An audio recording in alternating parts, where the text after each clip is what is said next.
Good afternoon, everybody. Welcome to the Drunk Dutchman. And I want to start by wishing all of you, hoping you had a great Thanksgiving holiday and that there were no fights over the political landscape of the recent happenings and that everybody came out unscathed and got their tryptophan coma sleep and all that kind of good stuff. So hopefully you had a great time with family and friends and it was civilized as opposed to what could have been.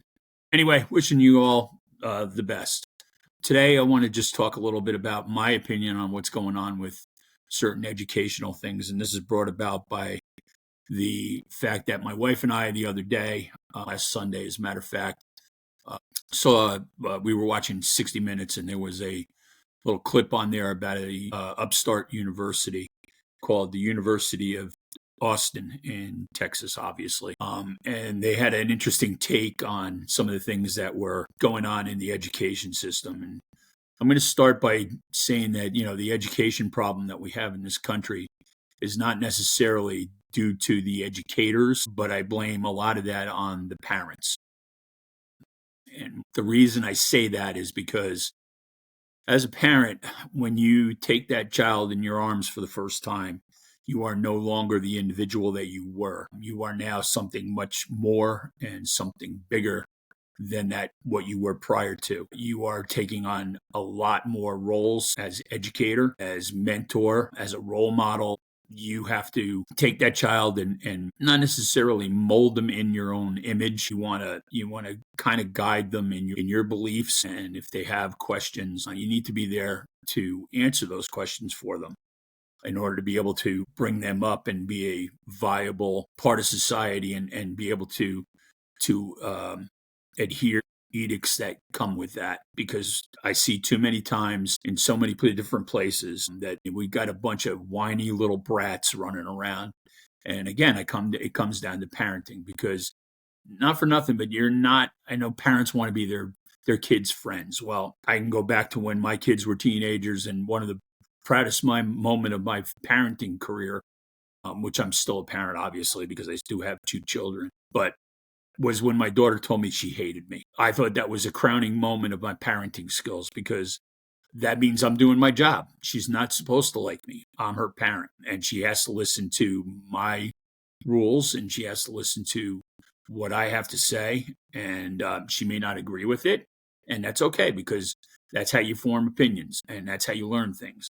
Because you listen, you may not like it, but you digest what has been given to you, and then you take it from there and you move along in your way of doing it. And far too many parents nowadays, or people that are having children, are no longer parenting and raising their children. They're having their children, but they're leaving up to other people in society to teach them. And that's not the way it should be. You can't put the onus on teachers or professors or anybody else for that matter. You have to take the responsibility of giving the kids the foundation to be able to become, better kids as far as citizenship, having respect for police officers, having respect for teachers. When I was a kid and I screwed up in school, my father and mother didn't say, well, what did the teacher do? And they said, well, what did you do? Because it was me that screwed up, not the teacher. So, when a parent goes storming into a classroom and say, well, what did you do to my kid? Well, then no, you're blaming the wrong person. You're blaming that little cherub of yours is not exactly a little angel outside the purview of your domain. They get out in the world and they are downright brats, and they need to be taught that that's not the way you behave yourself. And just because you kick and scream a lot doesn't mean you always get what you want. I know the whole thing with the participation trophies and all this other kind of stuff, bullshit. I mean, stop with that stuff. I mean, just for showing up, you don't get a paycheck. Just for showing up, you don't get a trophy. You don't get a ribbon. You have to earn it. And that's part of the life skills that you really have to give these kids. And people are failing. I'm not saying everybody. I'm not saying even my kids. I don't always agree with the way they handle things, but they handle it and it seems to work for them. My son, I think, is a little bit more of a disciplinarian than my daughter is. I'm not knocking her way of doing it. She just has a different way of doing it. I think that mostly my son as a little bit more of a disciplinarian because he's ex-military. I gave him an option when he failed out of college that was not going to lay on my couch and sit and eat my food.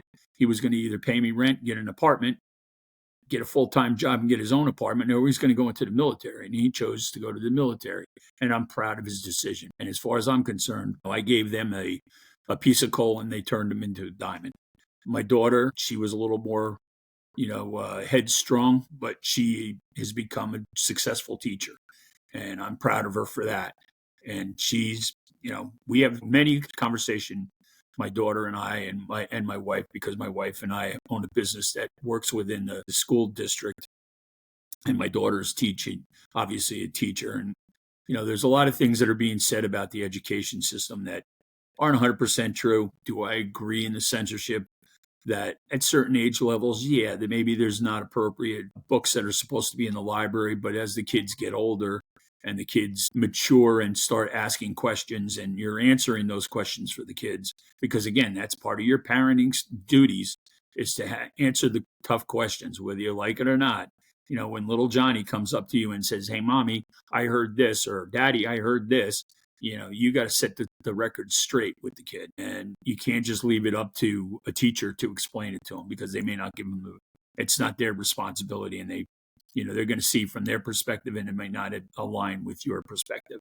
So you've got to take that into consideration when you send your kid off to school, that, they're going to teach them a lot of their ideals, especially when you get to the higher learning stages.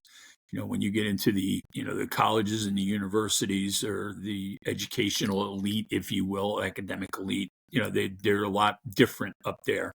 And that's part of what the yelling and screaming is about, is because, they're teaching kids ideologies that should be not taught in college. College is supposed to be a place where you can express and you can voice your opinions and you learn from each other's opinions, which is what this university in Texas is doing. And again, it's University of Texas. They're accepting the fact that, hey, you're coming here and you can expect that you're going to be wrong. We seek the truth is one of their mantras when they go about having these little forums, and they have debate classes all the time. And the kids are encouraged to disagree with each other and listen to each other.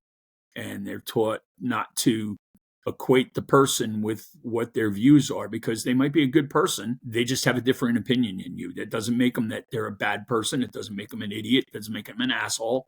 I've often said to a lot of my friends, and they'll vouch for me, that I'm an equal opportunity hater. I don't care what your skin color is. I don't care what your religious background is. I don't care what your sexual orientation is. I don't give a damn what you do behind closed doors. That's your privacy. I don't want to know. I don't care. But if you're a good person and we're sitting and having a conversation and we can share a beer together, or, we can laugh about something together or whatever, that's great. At the end of the day, you shake hands. It was a pleasure meeting you. Hopefully we can do this again sometime.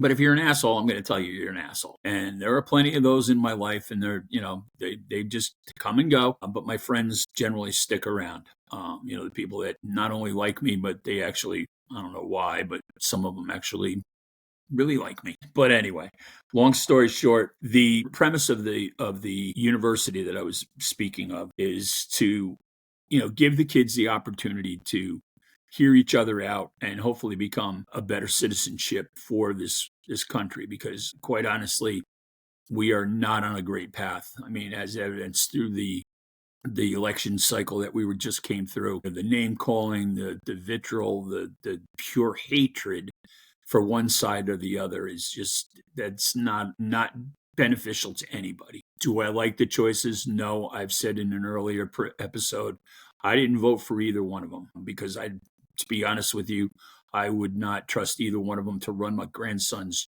lemonade stand, let alone run the country. I pray every night when I go to bed that, Trump's not going to do something stupid and he'll lead the country to a better place.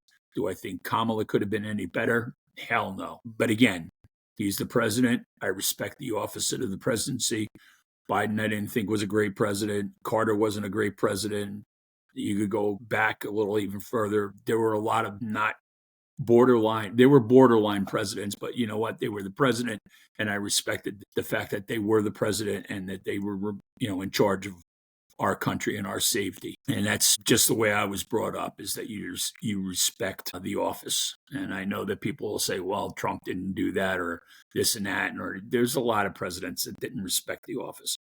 They took it full advantage. And now, as you hear things are coming out about Biden that weren't all up and up, and I heard this morning that he pardoned his son, which he said he was never going to do because he was standing for justice. So there's people that are doing some stuff that they said they wouldn't do, that they're going ahead and doing anyway. So there was a woman, I don't remember her name and I don't remember where I heard it, but she said, united we stand, divided we will fall.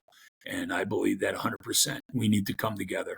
White, black, Oriental, Hispanic, gay, lesbian, whatever. We need to all come together and make this country what it is. And hopefully hold the politicians, hold their feet to the iron, because, whether they want to think so or not, they work for us. The Constitution and the preamble says that, we the people, for the people, and by the people, and they should abide by that. And I think they seem to forget that when they get in office, because, a lot of people are, giving them a whole lot of money to do what they want to do, and they're bidding and that kind of thing. But that's something for another day.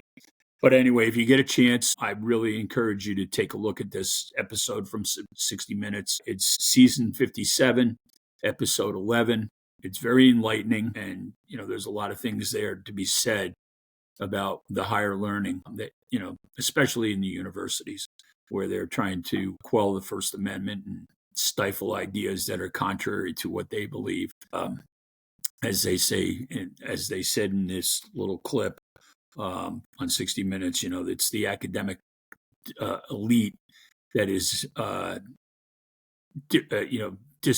disconnected with the regular population. I apologize if I didn't get it all 100% accurate, but you're getting a edited version of what actually happened, and they obviously can say it a lot more eloquently than I can, which because I'm a babbling idiot, and that's why it's called The Ramblings of a Drunk Dutchman. But anyway, I hope you all have a great day. Thanks for listening. I hope you come back again. I look forward to doing this a little bit more as I get a little more comfortable and refine my skills and refine my editing and all the other stuff like that, because this is a learning curve for me. And, trying to teach an old dog new tricks, it's not always the easiest thing in the world. But anyway, I appreciate you all, and God bless you. And let's keep plugging away. That's the only thing we can do, and let's just hope for the best. All right. Have a great day, guys. Enjoy.